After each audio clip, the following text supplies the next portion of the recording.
Hello everyone, and welcome to another episode of Learn 3 Languages in a Week. I'm your host, Professor Smarty, and wow did we make progress last week. We learned Czech, French, and Swedish. And yes, I did receive some letters of complaint. Professor Smarty, give us a break here. French? Qu'est-ce qui ne va pas chez vous? Tout le monde peut apprendre le français en une semaine. Ne me forcez pas à vous frapper. Si vous continuez, je vais me fâcher. Vous avez une araignée dans le plafond. Don't make me do that again. It made me uncomfortable. In any case, we're going to have to work on French.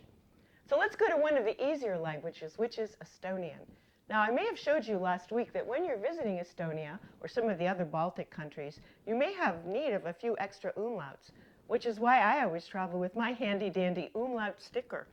Just place it on just like this, and people will understand you instantly. Now, when it comes to Estonian, there's not too much you have to learn except 1 or 2 vowels. And the best thing about Estonian is it's a very practical language. So let's imagine that you're an unemployed astronaut and you've got nothing else to do but work at night at, for example, the university.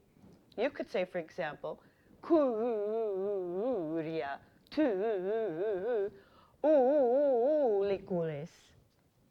The moon scientist works nights at the night university. Let's say that first word one more time. Kuuria.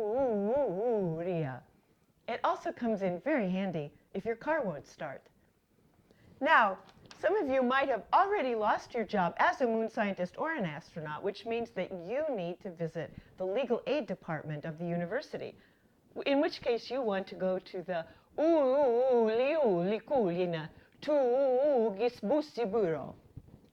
Uuliukulini Tuigusabibiru. Uuliukulini Tuigusabibiru. There you go. Not such a problem. If you do have a problem with Estonian, which I completely understand, you might want to try this. Palun lasi mind maha. And that means, please, shoot me in the head.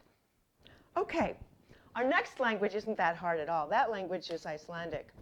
Now, in Icelandic, you may have noticed that they have letters we don't have. Specifically this one. It's really not that hard. It looks like a little bit of a D with a thing through it. It's a in Icelandic, and it's an extremely useful letter, and it's also used as a fishing device. I saw a lovely video from Reykjavik last week. It was called Ferðumst innanhúss, which means simply travel inside your house. Now, I thought that was kind of funny. They must have awfully big houses in Iceland.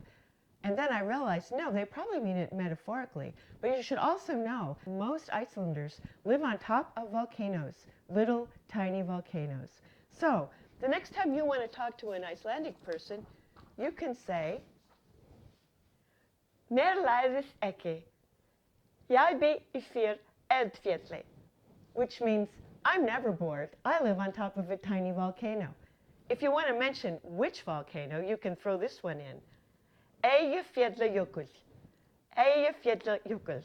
This is the volcano I live on top of. So as you can see, there's many, many useful things that you can do with all these foreign languages. I don't want to stop you. Time to go study now, and I'll see you next week.